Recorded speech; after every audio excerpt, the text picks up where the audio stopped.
Hey, salut tout le monde! Alors, je voulais vous faire une petite vidéo sur mon expérience avec un lecteur de CGM, Continuing Glucose Monitor, qui est un moniteur de glycémie en continu. Et c'est quoi cet appareil-là? L'appareil que j'ai acheté, c'est de cette marque-là, Freestyle.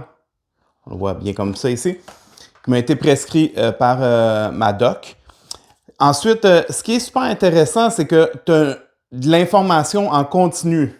C'est non-stop sur une application sur ton téléphone, à savoir où est ta glycémie présentement. Parce que la glycémie, veut pas, ça varie en fonction du stress, en fonction de l'alimentation, si tu dors bien ou pas, et plein d'autres facteurs. Donc, c'est vraiment un outil fantastique. Je crois que tout le monde devrait l'essayer. Et un CGM, je le vois vraiment comme une prise de photo de la réalité du moment présent.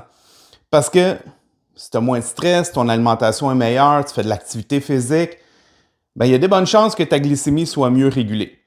Que là, la glycémie, comme je disais, elle évolue selon ce qu'on mange, selon différents facteurs. Il y a aussi, à suivre le matin, la courbe de cortisol qui nous aide justement à nous donner un petit kick pour se réveiller. Ensuite, le graphique qui est fait que tu as comme une espèce de plage avec les valeurs normales et tes lectures de glycémie. Combien que ça coûte? Le Freestyle, c'est remboursé par la plupart des assurances, mais grosso modo, c'est environ 230 $ par mois. Que ça donne quand même une idée. Donc moi, je voulais faire une expérience, voir comment que mon mode de vie, comment le décalage horaire, parce que vous savez, je voyage souvent, impacte ma glycémie. Est-ce que quand j'ai des pics de stress, ça joue? Est-ce que des aliments sans sucre jouent quand même sur la glycémie? Donc, en tout cas, j'ai fait plein d'expériences. La première des choses, je vais y aller juste avec 3 points, parce que je peux faire une capsule d'au moins 15 minutes. Premier point, un soir où est-ce que ça faisait déjà 3-4 heures environ que j'avais mangé, ma glycémie était très stable, était redescendue, était dans les valeurs bien normales. Là, je n'avais pas envie de prendre de l'eau ou des BCA ou quoi que ce soit. Je vais prendre une petite liqueur sans sucre, que je prends la marque Zevia, que j'aime vraiment beaucoup, parce que dans le fond, il y a très peu d'ingrédients plutôt que d'autres que tu as quasiment des ingrédients comme une plaque d'immatriculation là, avec des chiffres, des lettres. Donc, je le prends, je prends quelques gorgées, je fais mes choses tranquillement, je suis en train d'écouter un film très relax, mais je suis curieux de voir si ça joue sur ma glycémie. Donc, boisson sans sucre, ma glycémie. Donc, ça, c'est la réaction de mon corps. Tout ce que je vais vous dire, c'est les réactions de mon corps. Ça ne veut pas dire que le vôtre va réagir pareil. Peut-être ça va être pareil, peut-être ça va être moins, peut-être ça va être pire. I don't know.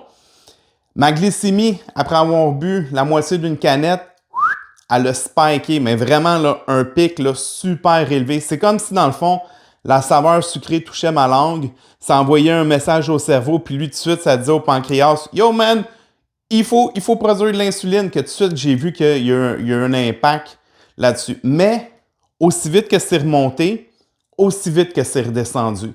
Que c'est pas comme si j'avais mangé, admettons, je sais pas, des jujubes, des cochonneries, puis que ça fait que ça monte, et ça reste plus haut. Ça l'a redescendu comme mon interprétation, là, je suis pas, c'est pas ma spécialité, mais c'est comme si le corps avait fait comme, ah, finalement, fausse alerte, tu sais. Deuxième des choses, est-ce que les heures de mes repas ont eu un impact? Absolument. Dans mon cas, je reviens tout le temps à moi parce que c'est ma réalité. Qu'est-ce que j'ai observé? C'est que plus je mange tard le soir, plus ma glycémie reste haute dans la nuit, ce qui fait du sens. Et plus le matin je me lève et au lieu d'avoir une glycémie régulière, j'ai une glycémie qui reste haute, mais qui reste haute toute la journée. Bien, toute la journée. Tu sais, si elle commence, je ne sais pas, je sors un chiffre comme ça à 7,5, qui est quand même peut-être élevé. Et écoute, j'ai les chiffres comme ça, là. Mais si elle commence à une valeur X, mais là, elle va continuer en mangeant, etc. Donc, moi, j'ai trouvé qu'en arrêtant de manger vers 6 heures, 7 heures dans le top, le lendemain, ma glycémie revenait belle. Parce qu'il faut savoir que j'ai fait 2 cycles de 2 semaines. Un cycle où que pendant plusieurs jours, j'ai juste regardé comment avec un beat de vie normal, mon beat, dans la période que j'étais, comment que ma glycémie évoluait. Et par après, j'ai fait des tests, comme le Zevia, je vous ai parlé précédemment, comme d'autres tests, manger plus tard, pour voir comment ça jouait. La deuxième phase, qui revient à mon troisième point, en fait, je reviens au deuxième point, l'ordre des aliments que je mange. Si je commençais par des glucides, ça montait plus vite. Si je commençais par des légumes, donc des salades, quoi que ce soit, du chou, etc., ça montait, mais vraiment plus graduellement pour le même repas, juste en inversant l'ordre. Donc, l'ordre, ça serait, dans mon cas, ce que j'ai remarqué, tout ce qui est légumes, c'est parfait. J'adore les légumes, j'en mange une tonne. Fait moins monter la glycémie quand j'ai mangé en premier. Ensuite, c'est tout ce qui est les gras et ainsi de suite, protéines et glucides. Troisième des points, le décalage horaire. Je suis parti à Aix-en-Provence. Donc, j'ai repris un lecteur de glycémie parce qu'il dure 2 semaines chaque pastille. J'ai pris le lecteur de glycémie. Je me le suis mis quelques jours avant pour voir où j'en étais rendu. Et ensuite, avec le décalage horaire. C'est incroyable parce qu'avec Paris, en fait, je suis à Aix-en-Provence, il y avait 6 heures de décalage. J'ai dit Paris, puis je m'en vais à Paris cette semaine. Il y a 6 heures de décalage horaire. Et là, ma glycémie avait de l'air à chercher comme sûrement à travers le rythme circadien que les cycles de sommeil, d'éveil et tout étaient assez irrégulières. Il y avait des moments que je mangeais pas. Oups, elle montait. Puis là, j'étais comme... Donc, à mon avis, c'est tout ce qui est en lien avec l'adaptation au décalage horaire qui fait monter ma glycémie. Le stress métabolique pour le corps qui joue sûrement sur le cortisol. C'est toutes mes hypothèses. Hein? Prenez pas ça pour du cash. C'est qu'est-ce que je pense qui est, mais ça se peut que je me trompe. Donc, ensuite, l'autre chose aussi, qu'est-ce qui est super intéressant, ben, c'est un peu un aparté. Quand je vais en France, à chaque fois que je mange des produits avec du blé, je ne réagis jamais. Quand je mange des produits au Québec avec du gluten, j'ai tout le temps une petite réaction immunitaire comme genre une petite sécrétion, des fois le nez qui coule, oh, je commence à avoir de la distension abdominale. Au Québec, manger des produits avec du gluten, là, j'évite le plus possible. Même des fois, je suis plusieurs semaines sans en manger puis je me porte bien. Mais quand j'en mange déjà un petit peu, il y a quelque chose que je réagis. Quand je vais en Europe, en France, je peux manger du pain, je mange du fromage. En quantité que je veux, là, j'abuse pas quand même, mais en bonne quantité. Et j'ai pas de réaction comme que j'ai au Québec. Il y a clairement quelque chose qui se passe qui est peut-être en dehors du gluten. Bon, c'est un autre sujet.